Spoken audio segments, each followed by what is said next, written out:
दोस्तों जय, मैं हूं शम्स तबरेज और आप देख रहे हैं टाइम्स मेल। इस वक्त पूरी दुनिया में इजराइल और हमास के बीच जंग का तनाजा हर तरफ याद किया जा रहा है, लेकिन इसके बावजूद भी जो नफरतों का सिलसिला है वो कम नहीं हो रहा है। और नफरत कम क्यों नहीं हो रहा, उसके पीछे सबसे मेन वजह जो खास मानी जाती है और वो ये है कि वो नफरत हिंदुस्तान की तरफ से फैलाई जा रही है, भारत की तरफ से फैलाई जा रही है। ऐसा हम आपको मीडिया रिपोर्ट्स में दिखा भी चुके हैं कि कैसे विदेशी मीडिया इस बात को लिख रही है कि भारत की तरफ से जो राइट विंग के लोग हैं वो लगातार नफरत फैला रहे हैं। और इस नफरत का सिलसिला आज इस हद तक आगे बढ़ चुका है कि अगर कोई भी किसी भी माइनॉरिटी का, मुसलमान का या किसी कमजोर तबके के लोगों का अगर मौत की खबर आती है, उनके मरने की खबर आती है, उनके हलाकत की खबर आती है, तब जो गेरुआ टोला है वो बिल्कुल अपना कच्छा खोल कर नाचने के लिए तैयार हो जाता है। मानो इतनी ज्यादा उसको खुशी हो जाती है कि वो बिन मांगी मुराद उसको मिल गई, वो खुशी के मारे झूम उठता है, नाच उठता है। और अब तो हालत ये हो गई है कि हमारे पड़ोसी देश पाकिस्तान के बड़े ही मारूफ आलिम दीन हैं, मौलाना है तारिक जमील साहब, और मौलाना तारिक जमील साहब के बेटे का अभी हाल ही में इंतकाल हुआ है, वो भी एक हादसे में। उनकी मौत के बाद गेरुआ टोला बिल्कुल बांछे खोल कर नाच रहा है, ऐसा लगता है कि अपना लंगोट फाड़ करके वो नाचने लगेगा। इस हद तक वो खुश हो चुका है कि उनके बारे में ऐसी ऐसी बातें वो लिख रहा है, अनाप शनाप तमाम तरह की बातें वो लिख रहा है कि उनको पढ़ते हुए भी शर्म आती है। लेकिन फिर भी हमने नफरती टोले का, नफरती चिंटुओं को बेनकाब करने के लिए उनकी कुछ चीजें ट्वीट करके मैं लाया हूं। बहुत सी चीजें मैं उसमें खुलकर नहीं बोलूंगा, लेकिन आप उसे पढ़कर समझकर इतना जान सकते हैं कि किस तरीके से किसी मौत पर खुश होने वाले लोग कैसे इंसान के रूप में गिद्ध बन चुके हैं, कैसे इंसान के रूप में भेड़िया बन चुके हैं, दानव बन चुके हैं। अगर किसी की मौत होती है, किसी की हत्या होती है, तो किस तरह से खुशियों का लहर दौड़ पड़ता है।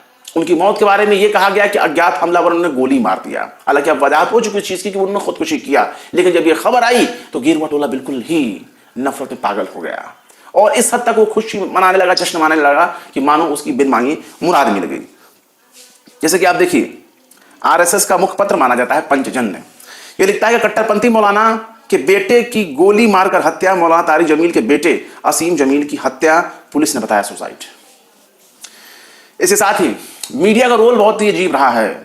मीडिया क्या लिखती है? देश का सबसे बड़ा नंबर 1 न्यूज नेटवर्क होने का जो दावा करता है, आज तक उसने अपने सोशल मीडिया अकाउंट पर लिखा है, वेबसाइट पर भी ठीक ऐसी ही स्टोरी चलाई है और लिखा है कि गोली मारी गई या खुदकुशी, भारत के खिलाफ जहर उगलने वाले पाकिस्तानी मौलाना के बेटे की मौत पर सस्पेंस।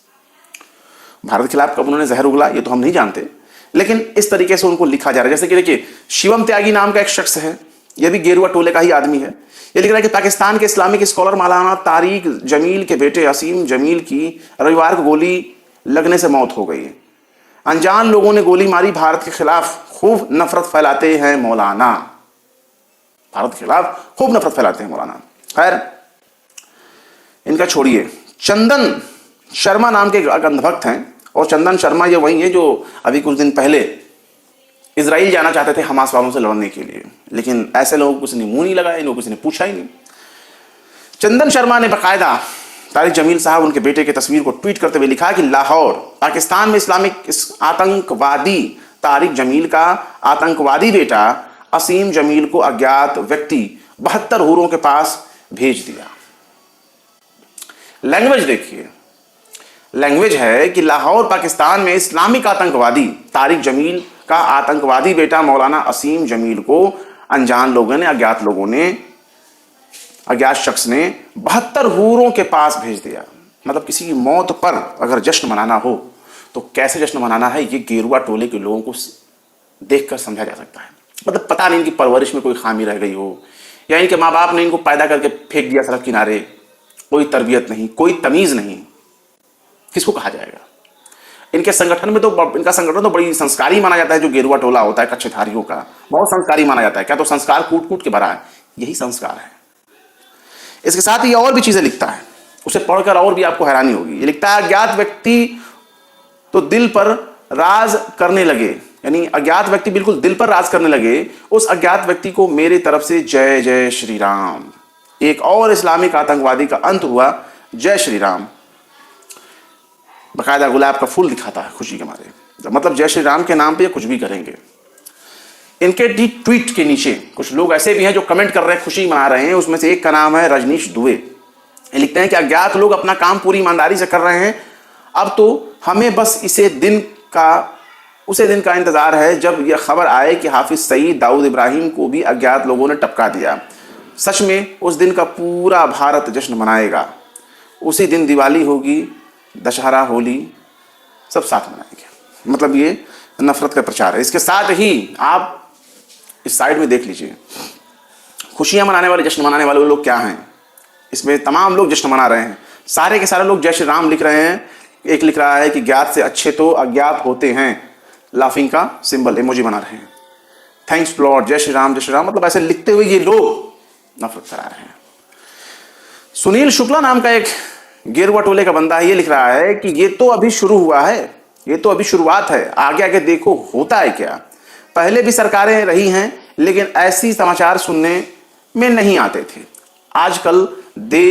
आजकल ऐसे समाचार आए दिन आते रहते हैं और जब तक ऐसे लोग पूर्ण रूप से 72 हुर्रों तक नहीं चले जाते तब तक ऐसे समाचार आना बंद नहीं होना चाहिए। पहले की सरकारें होती थी, अब की सरकारों में कितना फर्क हो गया था। भाई पहले की सरकारों में मणिपुर नहीं जलता था। पहले की सरकारों में सीना पर चढ़ करके हमारे सैनिकों की हत्या करके उनको शहीद करके हमारी जमीनों पर कब्जा नहीं होता था। पहले की सरकारों में ऐसा नहीं होता था कि उनके प्रधानमंत्री ये कहें कि ना कोई आया था, ना घुसा था, ना कोई निकला था, ना बाहर गया था, ना कोई आया था, ना गया था। ऐसा तो नहीं बोलते थे, इतना डाउटफुल। पहले की सरकारों का स्टैंड इतना कमजोर नहीं हुआ करता था। पहले की सरकारें बड़ी मजबूती के साथ अपनी बातें कहा करती थी और पश्चिमी देशों के आगे तो लोटपोट बिल्कुल भी नहीं किया करती थी। बीजेपी की सरकारों की बात मैं कर रहा हूँ, वो भी पहले इतना लोटफोट नहीं किया करती जितना अब लोटफोट हो गया है। हालात यह है कि गाजा में जो बच्चे मारे जा रहे हैं, उनके जिस्म के अज़ा अगर यहाँ वहाँ बिखरे हुए हैं तो उसको लेकर के मजाक उड़ाया जा रहा है। बच्चे अगर रो रहे हैं, उनके चेहरे पे बारूद लगा हुआ है, राख लगी हुई है बारूद की, तो उसका मजाक बनाया जा रहा है। फेयर एंड लवली का प्रचार करते हुए उसकी तस्वीर को आगे रख के दिखाया तो उस रोते हुए बच्चे की तस्वीर लगाई जाती है ना। कितना शर्म की बात। गेरुआ टोला आखिर इजराइल से कौन सी मोहब्बत रख रहा है? उसके पीछे एक वजह है। गेरुआ टोला मुसलमानों से नफरत करता है, इजराइल भी मुसलमानों से ही नफरत कर रहा है, नफरत का ही इजहार वो कर रहा है। तो इसलिए ये लोग दुश्मन का दुश्मन, मुसलमानों को दुश्मन समझते हैं गेरुआ टोले को लोग। इजराइल भी समझता ही है, अब तक तो उसने ऐसे ही जाहिर किया है। तो दुश्मन का दुश्मन दोस्त होता है।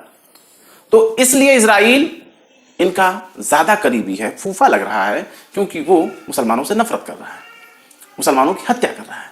इस वजह से इनकी खुशी का एक अलग ही लेवल होता है, अलग ही आलम होता है।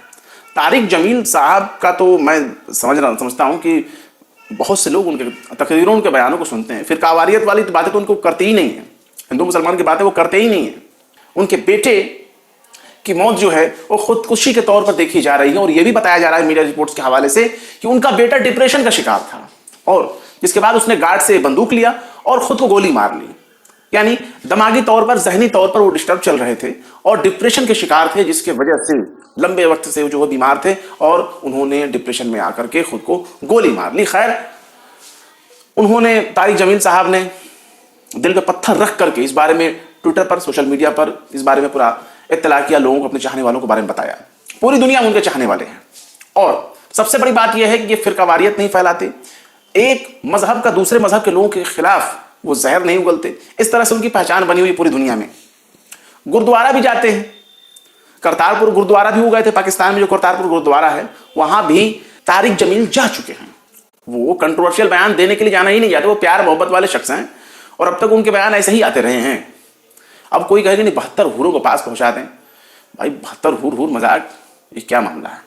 किस तरह की चीजें, ओछी मानसिकता, जहनियत कैसे बदल गई, कहां से लोग पहुंच गए। नरभक्षी हो गए यार, अब तो नरभक्षी हो गए। वो पाकिस्तान के मौलाना हैं लेकिन उनकी कदर देखिए पूरी दुनिया में होती है। और जो लोग अभी इजराइल के साथ कंधे से कंधा मिलाकर जाकर लड़ने के लिए तैयार थे, मुसलमान तो नहीं कहा कि वो गजा में हमास के लिए जाना चाहता है या फलस्तीन की तरफ से वो लड़ना चाहता है। अच्छा, तो हमें अभी तक कोई अकाउंट दिखा नहीं। अगर कोई दिखता है तो लोग उसको क्रिटिसाइज करते हैं कि भैया तू जा। हमास के खिलाफ इजराइल की तरफ से जंग लड़ने के लिए इतनी बेताबी है कि भैया भारत की तरफ से चीन से जाके लड़ जाते हैं। एक तो यति नरसंज्ञानंद है, वो तो कहता है कि हमें इजराइल परमिशन दे, हम वहां आए, अपनी आस्था का प्रचार करें, हम अपनी आस्था के साथ वहां रहें और हमें अपनी आस्था पर कायम रहने की आजादी मिले और हम लड़ें। इजराइल की तरफ से वो लड़ना चाहता था। किससे? हमास वालों से। लड़ो भाई, वो आतंकवादी बोल करके कहते हैं कि हम आतंकवादियों से लड़ना चाहते, तो जाके लड़ो। लेकिन वहां जाने की क्या जरूरत है? एक तो वीजा चाहिए, पासपोर्ट चाहिए, प्लस वो आपको आपकी धार्मिक आजादी के हिसाब से कोई सुविधा मुहैया कराया ना कराए, अधिकार मुहैया कराए ना कराए। भारत की तरफ से लड़ो, चीन से लड़ लो, पाकिस्तान से लड़ लो, बांग्लादेश से लड़ लो, अभी कपार में बैठा हुआ है चीन, उससे लड़ लो, तो अब जाने कि हाँ देशभक्ति आखिर वो आले दर्जे की है। वरना नफरत का सिलसिला कहां जाकर रुकेगा इस बारे में हम भी नहीं जानते। फिलहाल क्या कहेंगे नफरती चिंटुओं के बारे में, कच्छेधारियों के बारे में, गेरुआ टोले के नारंगी संतरों के बारे में कमेंट बॉक्स में जरूर बताइए। फिर मिलते किसी और वीडियो में एक नई खबर के साथ। शम्स तबरेज को दीजिए इजाजत। तो देख लिया आपने हमारे इस वीडियो को। हमें उम्मीद है कि आपने हमारे वीडियो को लाइक किया होगा और दूसरों को भी शेयर किया होगा। अगर अभी तक आपने हमारे चैनल टाइम्स मेल को सब्सक्राइब नहीं किया है तो जल्दी से सब्सक्राइब कर दें और बेल आइकन भी प्रेस कर दें।